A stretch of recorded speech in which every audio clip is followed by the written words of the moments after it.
Good afternoon students, welcome to SRS IAS and law academy.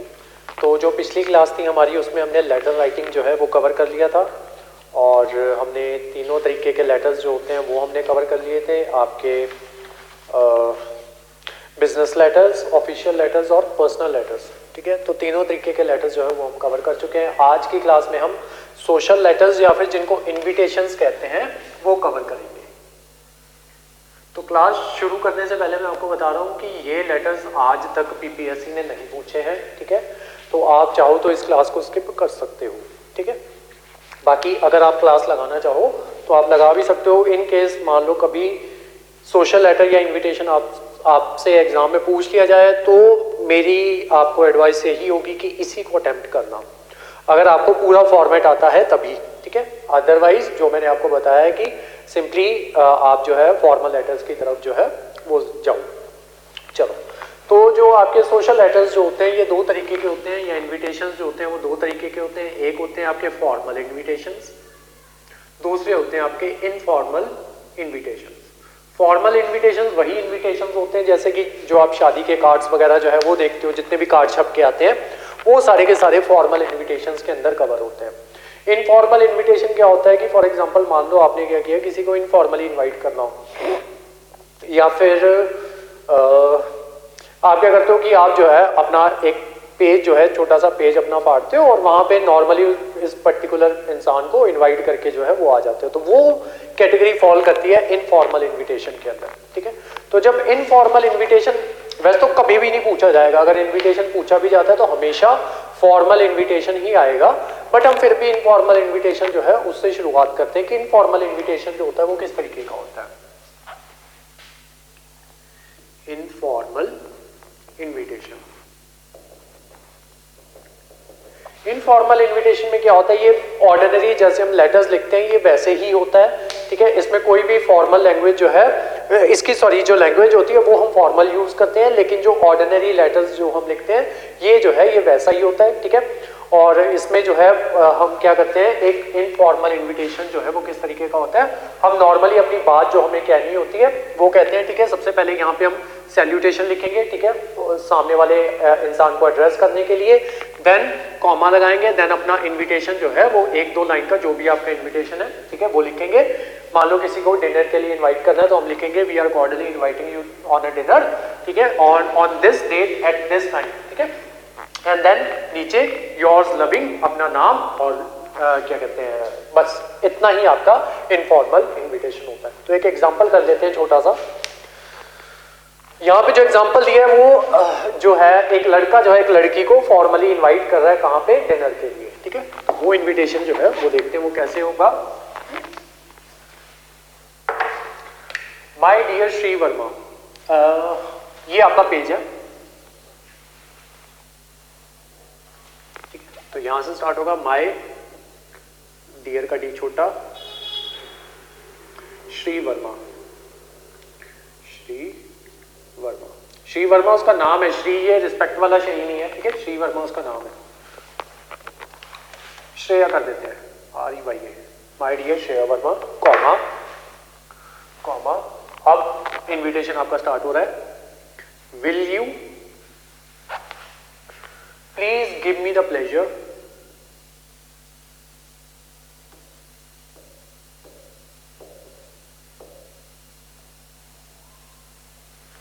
will you please give me the pleasure of your company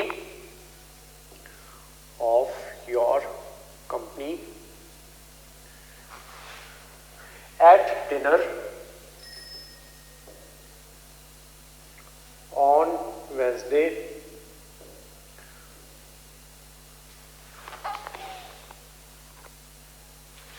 comma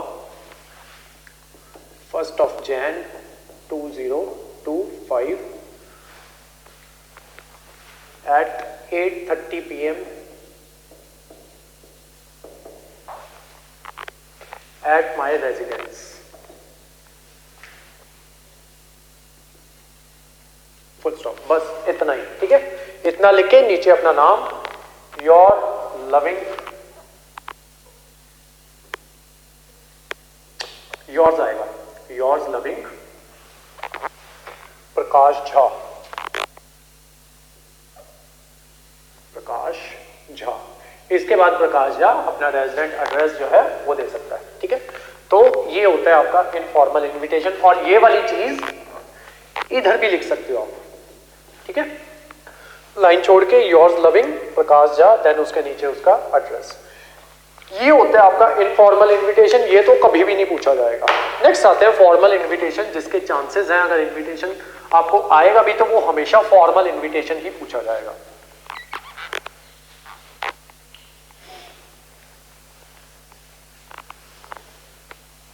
next आते हैं formal invitation के ऊपर। Formal invitation में किसी भी तरीके की हेडिंग नहीं होती है, ना कोई सैल्यूटेशन होती है, ना ही कोई कॉम्प्लीमेंट्री रिमार्क्स जो हैं वो हम देते हैं, ठीक है। यानी कि योर लविंग ये सब, ठीक है, my dear so and so, ये सब कुछ नहीं लिखा जाएगा। जो कुछ भी आएगा आपका सारा का सारा वो बॉडी ऑफ द लेटर में ही आएगा, ठीक है। तो इसमें कुछ भी जो है वो हम अलग से मेंशन जो है वो नहीं करते। आपने शादी के कार्ड्स आप सबने देखे होंगे, उसमें हम कहीं पे भी जो है क्या कहते हैं, ऐसा कुछ भी जो है वो हम नहीं लिखते। जो कुछ भी होता है वो आपका सेंटर अलाइंड होता है, ठीक है। मान लो ये आपका पेज है तो जो कुछ भी होगा वो सेंटर में लिखा जाएगा। बट उसको लिखने का एक तरीका होता है, उस तरीके को जो है वो आपको याद रखना है, कहाँ पे आपका नाम आएगा। देन उसके बाद लाइन अगर चेंज करने को बोला तो वो लाइन चेंज होगी ही होगी, ठीक है।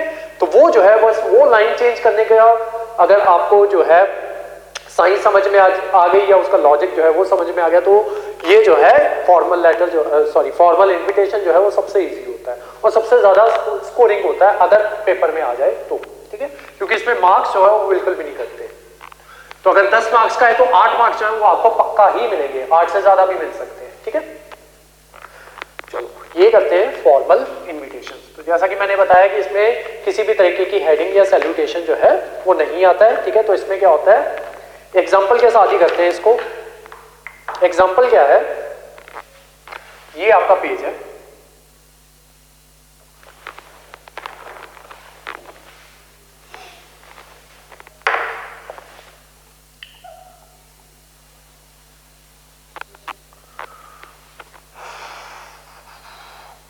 ये सारा आपका पेज है, ठीक है।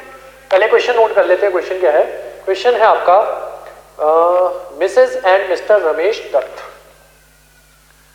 Mrs and Mr Ramesh Dutt. एक और चीज याद रखना, जब भी कभी ऐसे इनविटेशन देना है तो हमेशा जो लेडी का नाम होगा वो हमेशा पहले आएगा, ठीक है। Mrs and Mr Ramesh Dutt invites, किनको इनवाइट कर रहे हैं वो, Mrs and Mr C R Pathak को। Mrs and Mr C R Pathak को कहां पे इनवाइट कर रहे हैं, on the occasion of their daughter. Daughter का नाम क्या है, अन्नू। अन्नूज मैरिज, अन्नू की शादी है, किसके साथ, उत्तम के साथ। अन्नू वेड्स उत्तम, ठीक है। अन्नू की शादी हो रही है उत्तम के साथ। अन्नू के जो फादर हैं उनका नाम है Mrs and Mr Ramesh Dutt. वो अपने किसी दोस्त को जिसका नाम है सी आर पाठक, उनको इनवाइट कर रहे हैं। शादी कब है, ऑन मंडे विद उत्तम एट 8 PM मंडे को। आपने शादियों में देखा होगा डे जो है वो भी मेंशन किया होता है, on Monday 4th of October। 4th of October, ठीक है। तो ये है आपका क्वेश्चन। अब इसी को जो है वो आपको फॉर्मुलेट करना है, तो कैसे करेंगे। जैसा कि मैंने बताया कोई भी सैल्यूटेशन वगैरह जो है वो नहीं आती। सिंपली हम स्टार्ट करेंगे किनसे, Mrs and Mr Ramesh Dutt. तो सब कुछ सेंटर्ड अलाइन होगा, Mrs and Mr Ramesh Dutt. उसके बाद लाइन चेंज करनी है, requested the pleasure of the company of, requested the pleasure of the company of, ठीक है। अब ये आ गया उनका नाम। अब किनको इनवाइट किया जा रहा है, Mrs and Mr C R Pathak को, ठीक है। Company of Mrs and Mr C R Pathak, Mrs and Mr C R Pathak occasion of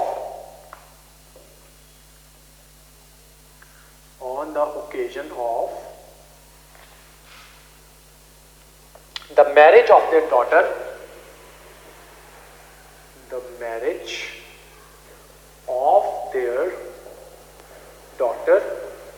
अब एक चीज और, ये तो आ गया एक ही लाइन में, ठीक है। फॉर एग्जाम्पल आपका ये चीज जो है वो एक ही लाइन में नहीं आ रही, तो क्या कर देना है, अपने अकॉर्डिंग वर्ड जो है वो सिलेक्ट कर लेने हैं, ठीक है। मान लो on the occasion of the, ठीक है, इसको एक लाइन में लिख दो। मैरिज ऑफ देयर डॉटर जो है उसको नेक्स्ट लाइन में कर दो, ठीक है। बस ये ध्यान में रखना है कि रखना उसको सेंटर द लाइन ही है। अब हमारा एक ही लाइन में आ गया तो हम उसको दो लाइन में कन्वर्ट नहीं करेंगे, लेकिन अगर नहीं हो रहा तो उसको दो लाइन में कन्वर्ट कर दो, ठीक है। मैरिज ऑफ द डॉटर का नाम क्या है, अन्नू, विद उत्तम, ठीक है। अन्नू विद उत्तम ऐसे लिख दिया, इसको एक ही लाइन में भी लिख सकते थे हम, बट एक चीज ध्यान में रखनी है कि इनका फॉन्ट, जहां पे भी आप नाम मेंशन कर रहे हो उनका फॉन्ट थोड़ा बड़ा रखना, ठीक है। उनका फॉन्ट जो है वो थोड़ा बड़ा रखना। अन्नू विद उत्तम, सन ऑफ, अब ये तो अन्नू, और अन्नू के पेरेंट्स का नाम क्या है, Mrs and Mr Ramesh Dutt. अब उत्तम के पेरेंट्स का नाम लिखेंगे सन ऑफ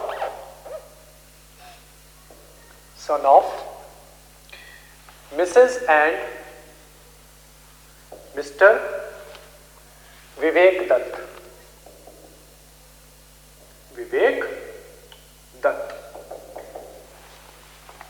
ठीक है। ये तो सेम गोत्र में शादी कर रहे हैं। एट 8 PM on Monday का M capital, comma 4th October, comma 20 at their residence, ये आपकी मर्जी है, यहां पे किसी भी पैलेस का नाम लिख सकते हो, नहीं लिखना तो रेजिडेंस जो है वो लिख सकते हो। अब क्योंकि हमें क्वेश्चन में मेंशन नहीं था तो हमारी मर्जी है, कहां पे भी हम जो है वो कर सकते हैं, एट देयर रेजिडेंस। इतना हो गया। देन लेफ्ट हैंड साइड पे या फिर राइट हैंड साइड पे RSVP, ठीक है,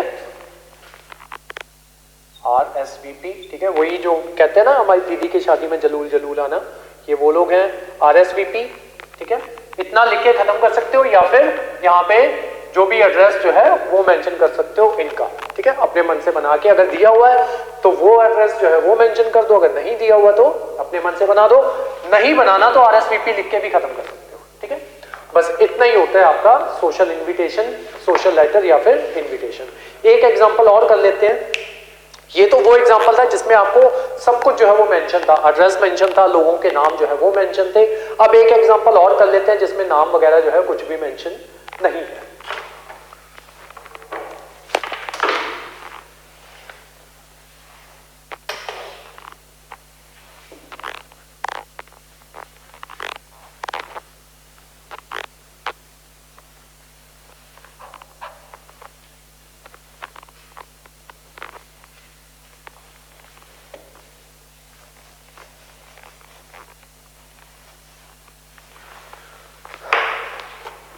क्वेश्चन क्या है आपका, write a formal letter of invitation to your friend inviting him to your son's birthday, ठीक है। अपने दोस्त को इनवाइट करना है, आपके बेटे का बर्थडे है, ठीक है। तो क्या लिखेंगे, सबसे पहले आपका नाम आएगा, ठीक है, कोई भी नाम चूज कर लेते हैं, हम चूज कर लेते हैं मिसेस एंड मिस्टर पाठक, ठीक है, ये आपका नाम हो गया, ठीक है। आपके बेटे का बर्थडे है तो आपके बेटे का भी नाम होना चाहिए, तो कुछ भी रोहन पाठक कर लेते हैं, रोहन पाठक। और साथ में क्या करना है, आपके दोस्त को इनवाइट करना है तो एक दोस्त का नाम जो है वो सोच लेते हैं। साथ में ये भी सोच लेते हैं क्योंकि इसका बेटा हो चुका है तो मे भी आपका फ्रेंड जो है हाइपोथेटिकली मान लेते हैं कि वो भी सिंगल नहीं है, ठीक है, उसकी भी शादी हो चुकी है, तो पाठक इसका नाम सोच लेते हैं, कुछ भी रख लेते हैं, ठीक है। यहाँ पे दिया हुआ है SC Gupta,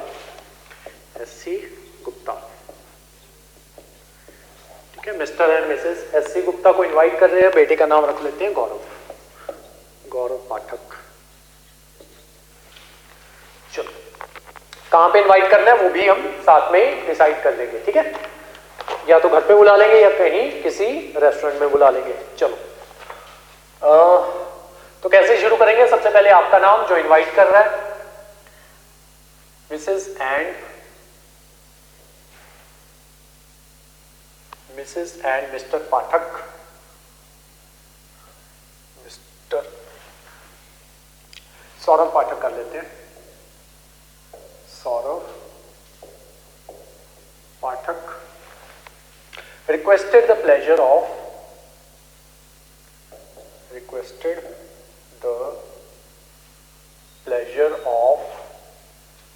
the company of किनकी company? Mr and Mrs SC. Gupta, sorry Mrs and Mr SC. Gupta, Mrs and Mr SC. Gupta. कहां पे? ऑन द ऑस्पिशियस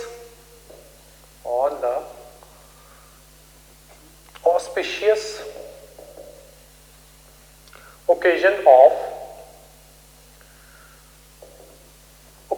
of और पूरी लाइन क्या है? occasion of the 18th birthday of their son। तो हमारा यहाँ पे हमें लाइन जो है वो खत्म होती नजर आ रही है, तो हम क्या करते हैं कि सेंटर द लाइन के अकॉर्डिंग ही हम जो है नेक्स्ट लाइन से शुरू कर देते हैं, ठीक है। On the occasion of the 18th birthday of their son, son का नाम क्या रखा था हमने? गौरव पाठक, गौरव पाठक। ये गौरव पाठक जो है इसको हम चाहे तो उसमें भी लिख सकते हैं, कैपिटल लेटर्स जो है उसमें भी लिख सकते हैं, ठीक है, पूरा का पूरा नाम कैपिटल लेटर्स में लिख सकते हैं। गौरव पाठक at 6 p.m.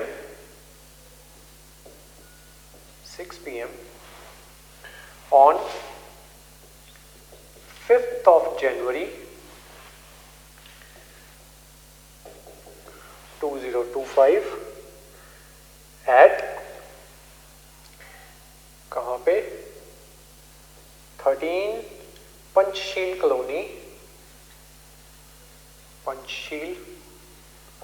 कॉलोनी उदयपुर, ठीक है, फुल स्टॉप। अब ये चीज आप चाहते तो यहां पे भी खत्म कर सकते थे और यहां पे RSVP डाल के देन अपना नीचे एड्रेस जो है वो लिख सकते थे। हमने यहां पे लिख दिया तो भी चल जाएगा, ठीक है, नीचे लिख दो RSVP, बस खत्म।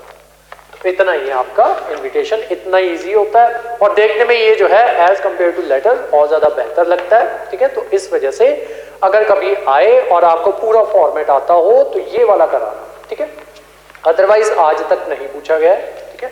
अब हमारे जो टॉपिक्स बचे हैं मेंस में, एक तो मैंने आपको कवर करवाना है डायरेक्ट इनडायरेक्ट स्पीच, ठीक है, जो हमारा काफी टाइम से पेंडिंग रहा है टॉपिक, क्योंकि मैंने जो है हम लेटर राइटिंग जो है वो कवर करने लगे थे।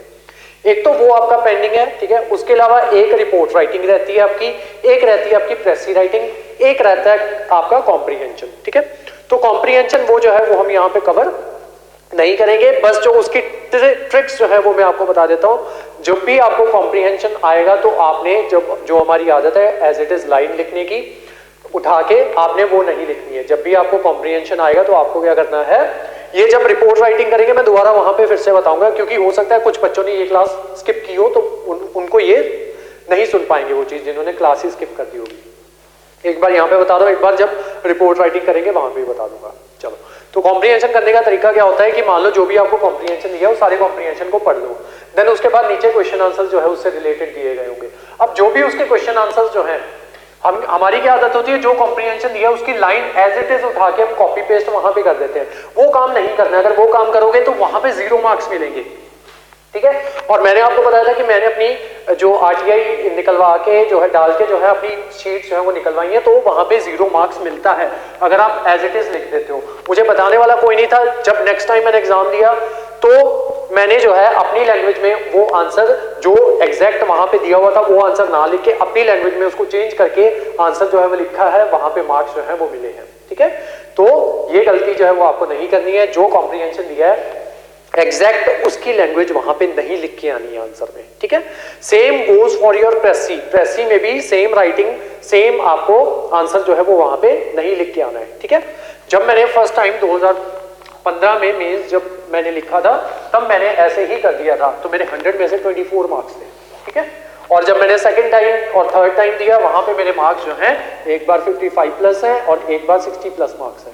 ठीक है, तो ये जो है ये गलती आपको नहीं करनी है, एज इट इज नहीं लिखना है, स्पेशली इंग्लिश वाले पेपर में। ठीक है, जो आपको दिया हुआ है उसको पढ़ के अपनी लैंग्वेज में लिख के आओ। ठीक है, एग्जैक्ट लाइंस जो है वो कॉपी नहीं करनी है कॉम्प्रिहेंशन में। ठीक है, बस यही चीज जो है वो आपको ध्यान रखनी है कॉम्प्रिहेंशन में। अब एक बचा था आपका कॉम्प्रिहेंशन, वो मैंने आज कवर करवा दिया है। ठीक है, उसमें कुछ भी कवर करने वाला नहीं है।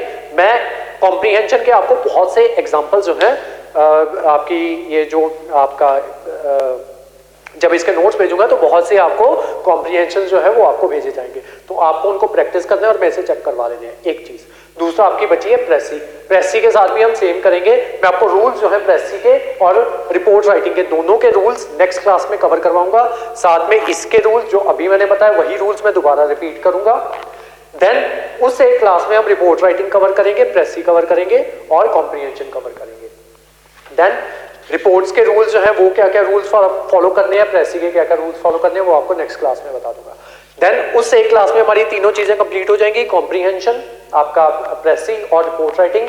देन जो उसके बाद वाली जो हमारी एक टॉपिक जो इकलौता बचा हुआ है डायरेक्ट इनडायरेक्ट स्पीच वाला, वो जैसे हमने जितने डिटेल्ड वे में हमने आपके एक्टिव पैसिव वॉइस किया है और जितने डिटेल्ड वे में हमने टेंसेस कवर किए हैं उतने ही डिटेल्ड वे में हम वो चीज जो है वो कवर करेंगे। ठीक है, तो उसके बाद आपका इंग्लिश मेंस का सिलेबस जो है वो खत्म हो जाएगा। ठीक है, बस एक कन्वर्जन्स रह जाएंगी, उसकी प्रैक्टिस जो है वो आपको करते रहना है। ठीक है, वो जैसे आप चेक करवा रहे हो वैसी कन्वर्जन्स जो है वो चेक करवाते रहना, क्योंकि डायरेक्ट इनडायरेक्ट स्पीच के बाद आपको जो है वो सारी कन्वर्जन्स करने में मुश्किल नहीं होगी। ठीक है, अभी भी आप ऑलमोस्ट कर सकते होगे, क्योंकि आपको जो है वो सारे रूल जो है टेंसेस वाले वो मैंने बता दिए कि अगर हो कोई काम हो चुका है तो प्रेजेंट परफेक्ट में लिखना है। ठीक है, हो चुका था तो प्रेजेंट पास्ट परफेक्ट में। ठीक है, वो सारे रूल जो है वो मैंने आपको बता दिए। कोई काम चल रहा है तो कॉन्टिन्यूअस में लिखना है, कौन से कॉन्टिन्यूअस में लिखना है, प्रेजेंट वाले में, पास्ट वाले में, के जो है वो आपका फ्यूचर वाले में। ठीक है, तो वो जो है वो आपको पढ़ के जो आपका कन्वर्जन पैराग्राफ जो दिया गया होगा पंजाबी में उसको आप पढ़ के इंग्लिश में कन्वर्ट कर पाओगे। ठीक है, तो वो रूल जो है वो मैंने आपको ऑलरेडी बता दिया, तो उसकी प्रैक्टिस जितनी प्रैक्टिस करोगे उतना ही आपको फायदा जो है वो होगा। इसी के साथ हमारा आज की क्लास जो है वो खत्म हो जाती है। जो नेक्स्ट क्लास होगी उसमें हम कवर करने वाले हैं प्रेसी राइटिंग और आपका कॉम्प्रिहेंशन और रिपोर्ट राइटिंग। ठीक है, तो आज की जो हमारी क्लास थी वो यहीं तक थी। Thank you so much.